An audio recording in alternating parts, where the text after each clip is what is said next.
अस्सलाम वालेकुम। बिस्मिल्लाहिर्रहमानिर्रहीम। हमने कल स्टार्ट कर दिया था जनरल मैथ थर्ड ईयर का। ठीक है, कल हमने लेक्चर दिया था किससे, कैलकुलस की बुक से, जो कि मैथमेटिकल मेथड है जिसका नाम, और हम जो पढ़ रहे हैं वो क्या पढ़ रहे हैं, 7 चैप्टर। ठीक है, 7 चैप्टर की हमने डेफिनेशन स्टार्ट की हुई है। सीक्वेंस की डेफिनेशंस कल मैंने जहाँ तक पढ़ाया था उससे आगे आज हम स्टार्ट करते हैं। जो पॉइंट्स मैं आपके साथ डिस्कस कर रही थी वो आपके पास, उनको हम आगे फर्दर डिस्कस करते हैं। अब नेक्स्ट आपके पास क्या है, लिमिट है x tends to A N plus B N. यानी क्या मतलब, दो सीक्वेंस है जो कि ऐड हो रही हैं, उन पे हमने लिमिट अप्लाई करनी है। तो वो किस तरह से करेंगे, पहले फर्स्ट सीक्वेंस पे लिमिट अप्लाई करेंगे, फिर प्लस का साइन है वो प्लस लगाएंगे, फिर सेकंड सीक्वेंस पे लिमिट अप्लाई करने के बाद ए एन पे जब हमने लिमिट अप्लाई किया उसका आंसर क्या बन जाएगा, ए बन जाएगा। और बी एन पे जो हमने लिमिट अप्लाई किया उसका आंसर क्या बन जाएगा, बी बन जाएगा। यानी इंडिविजुअल जितने भी सीक्वेंस हैं उन सीक्वेंस में जो ऑपरेशन अप्लाई हो रहा है, प्लस अप्लाई हो रहा है तो प्लस के साथ, माइनस अप्लाई हो रहा है तो माइनस के साथ। यहाँ देखें नेक्स्ट में कि लिमिट है आपका पास x टेंड्स कर रहा है ए को, A N minus B N. तो हम क्या करेंगे, पहले ए एन पे लिमिट अप्लाई करेंगे माइनस, फिर बी एन पे लिमिट अप्लाई करेंगे। ए एन पे लिमिट अप्लाई करने के बाद आंसर आ गया ए, और माइनस साइन वैसे का वैसे ही, और बी एन पे लिमिट अप्लाई करेंगे तो आपके पास क्या आ जाएगा, बी आ जाएगा। नेक्स्ट आपके पास क्या है, लिमिट x जो है वो टेंड्स कर रहा है क्या कहते हैं, ए को। तो आपके पास क्या है, a N multiply B N. अगर दो सीक्वेंस मल्टीप्लाई हो रहे हैं तो हमने कैसे लिमिट अप्लाई करनी है, पहले फर्स्ट सीक्वेंस पे लिमिट अप्लाई करेंगे, मल्टीप्लाई सेकंड सीक्वेंस। यानी इंडिविजुअल बारी बारी एडिशन है, मल्टीप्लिकेशन है, तो हमने उसी तरह से लिमिट अप्लाई करनी है। 4 ऑपरेशन होते हैं, पहला एडिशन है, फिर आपके पास सब्ट्रैक्शन है, उसके बाद ये मल्टीप्लिकेशन है, उसके बाद डिवीजन है। यानी जिस तरह का सीक्वेंस होगा उस सीक्वेंस पे, उस ऑपरेशन पे, उसी लिहाज से हमने लिमिट अप्लाई करनी है। मल्टीप्लिकेशन में ये हो जाएगा ए डॉट बी, डिवीजन में आपके पास क्या हो जाएगा, पहले न्यूमिनेटर पे लिमिट अप्लाई करेंगे, फिर डिनोमिनेटर पे लिमिट अप्लाई करेंगे। ए एन पे लिमिट अप्लाई किया तो आपके पास ए आ गया, बी एन पे लिमिट अप्लाई किया तो आपके पास क्या आ गया, बी आ गया। लेकिन जब भी आपके पास डिनोमिनेटर है, डिनोमिनेटर पे हम कंडीशन लगाएंगे कि बी एन जो है वो हमारा क्या होना चाहिए, नॉट इक्वल टू ज़ीरो होना चाहिए। नॉट इक्वल टू ज़ीरो क्यों, कि अगर वो ज़ीरो हो जाएगा तो आपका सीक्वेंस जो है वो हमारा क्या हो जाएगा, अनडिफाइंड हो जाएगा। तो जब भी आपके पास डिवीजन है तो डिवीजन में डिनोमिनेटर पे फौरी तौर पे हमने क्या करना है, रिस्ट्रिक्शन लगा देनी है, या कंडीशन लगाएंगे कि आपके पास डिनोमिनेटर जो है वो आपका पास क्या है, नॉन ज़ीरो है। ठीक है जी।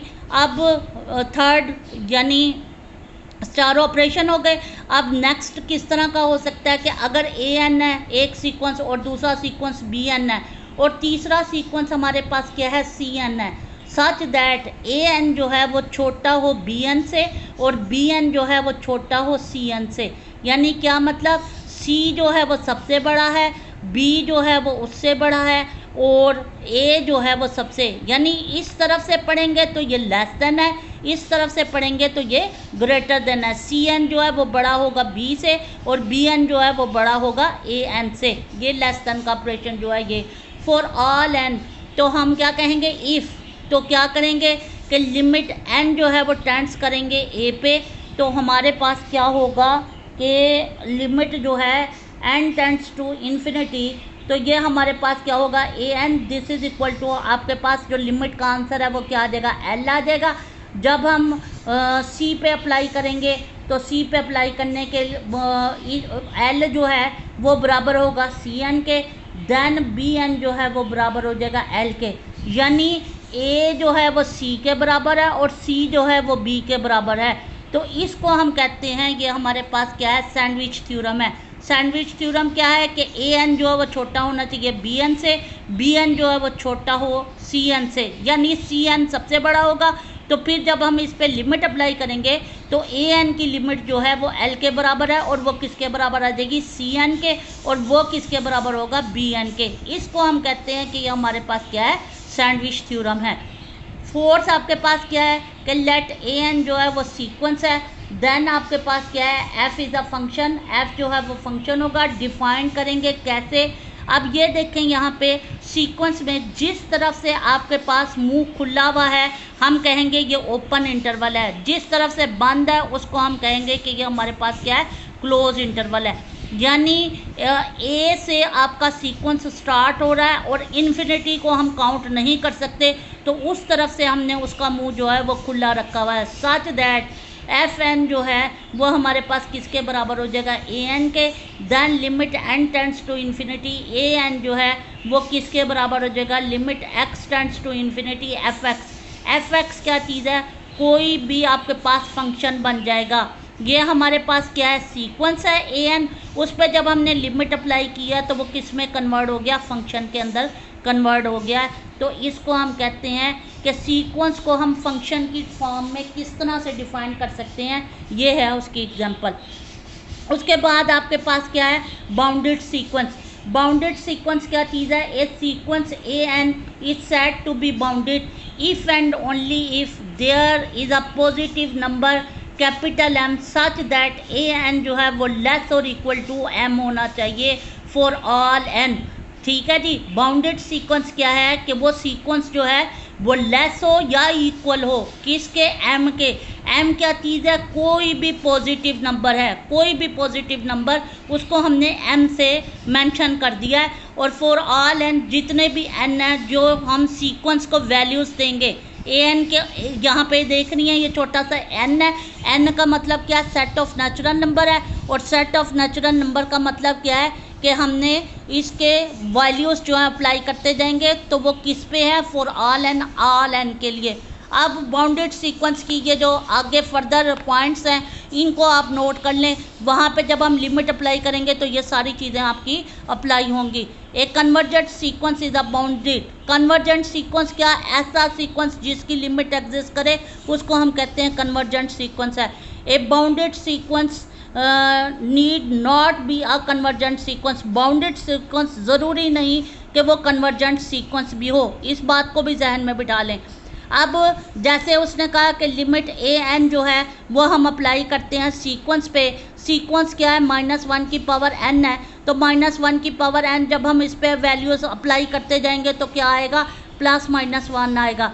-1 की पावर n है तो ये हमारे पास क्या है, +1 आएगा। पहले हम यहाँ पे लिख रहे हैं +-1, +-1 का मतलब क्या है कि वो पॉजिटिव भी हो सकता है और नेगेटिव भी हो सकता है।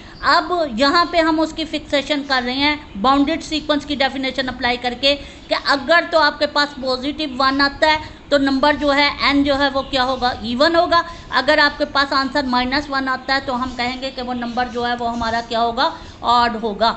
फिफ्थ जो है उसमें आपके पास क्या है कि limit n tends to infinity 1 की पावर n, यहाँ पे देखें प्लस माइनस नहीं है, जस्ट 1 है, तो उसका आंसर क्या होगा, 1 ही होगा।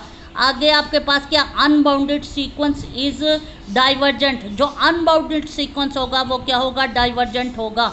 ठीक है जी, अब वो कहता है कि a n is said to be non decreasing if, non decreasing क्या है कि ए एन जो है वो लेस इक्वल टू हो ए एन +1 के फॉर ऑल एन, इसको हम कहते हैं कि ये हमारे पास क्या है, नॉन डिक्रीजिंग है।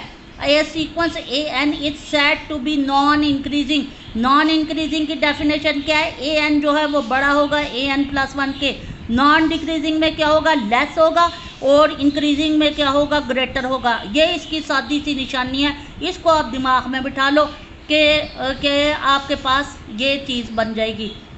अच्छा जी, सीक्वेंस जो है a n is said to be satisfy by increasing, increasing में क्या होगा कि ए एन जो है वो लेस होगा ए एन +1 के। इसमें हमारे पास क्या है, स्ट्रिक्टली में क्या है, इक्वल का साइन नहीं आएगा, जब भी स्ट्रिक्टली है इक्वल नहीं आएगा।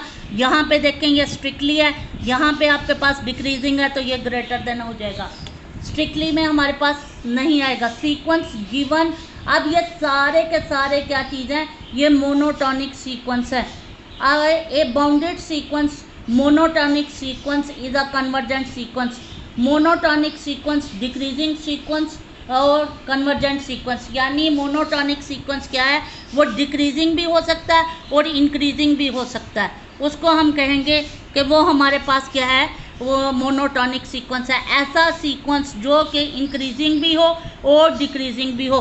अब ये सारी डेफिनेशंस आपकी कंप्लीट हो गई हैं, इनको आपने अच्छी तरह से याद कर लेना है, इसको दिमाग में कंसेप्ट भी बिठा लें। कल इंशाल्लाह ताला हम जो है 7.1 जो है एक्सरसाइज वो स्टार्ट करेंगे, जो मेथड की 7 चैप्टर की फर्स्ट एक्सरसाइज है 7.1, वो इंशाल्लाह ताला कल मैं आपको स्टार्ट करवाऊंगी। आपने क्या करना, अच्छी तरह से ये डेफिनेशन सारी याद कर लें, ताकि हम कल जो एक्सरसाइज शुरू करेंगे तो उसमें ये सारे कंसेप्ट आपके इस्तेमाल होंगे। ओके जी, अल्लाह हाफिज़।